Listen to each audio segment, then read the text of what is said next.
ଜଙ୍ଗଲରେ ଏକ ଗଛ ଡାଳରେ ଗୋଟେ ଶୁଆ ତା ସ୍ତ୍ରୀ ଓ ପିଲାମାନଙ୍କ ସହିତ ରହୁଥାଏ। ଶୁଆ ବାପା ଓ ମା ଦୁଇଜଣ ସକାଳୁ ଉଠି ଖାଦ୍ୟ ଖୋଜିବାକୁ ବାହାରି ଯାଆନ୍ତି ଆଉ ସନ୍ଧ୍ୟା ହେଲେ ନିଜ ଛୁଆଙ୍କ ପାଇଁ ଖାଦ୍ୟ ଆଣି ଘରକୁ ଫେରନ୍ତି। ଏମିତି ସବୁଦିନ ଚାଲିଥାଏ।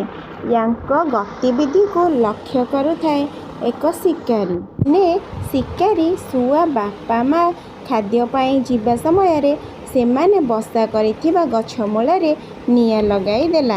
ନିଆଁର ମାତ୍ରା ପ୍ରବଳ ଜୋରରେ ବଢ଼ି ତାଙ୍କ ବସା ପୋଡ଼ିଯିବାକୁ ଲାଗୁଥାଏ। ପିଲାମାନେ ଚିତ୍କାର କରୁଥାନ୍ତି। ଏହା ଦେଖି ମା ଶୁଆ ସହି ପାରୁନଥାଏ। ସେ ଚେଷ୍ଟା କରୁଥାଏ ତାର ଆଦରର ଛୁଆକୁ ବଞ୍ଚାଇବା ପାଇଁ, କିନ୍ତୁ ଚେଷ୍ଟାରେ ବିଫଳ ହେଲା ଓ ତା ଛୁଆ ନିଆଁରେ ପୋଡ଼ି ହୋଇ ମରିବା ଦେଖି ସେ ନିଜେ ମଧ୍ୟ ସେଇ ନିଆଁକୁ ଡେଇଁ ଜୀବନ ହରାଇଦେଲା। ଏହା ଦେଖି ବାପା ଶୁଆ ମନ ଭିତରେ ବହୁତ ଆଘାତ ପାଇ ଭାଙ୍ଗି ପଡ଼ିଲା। ସେ ଭାବିଲା, ଯଦି ମୋ ଛୁଆ ଓ ସ୍ତ୍ରୀ କେହି ବଞ୍ଚିଲେନି, ମୁଁ ବଞ୍ଚିକି ଲାଭ କ'ଣ?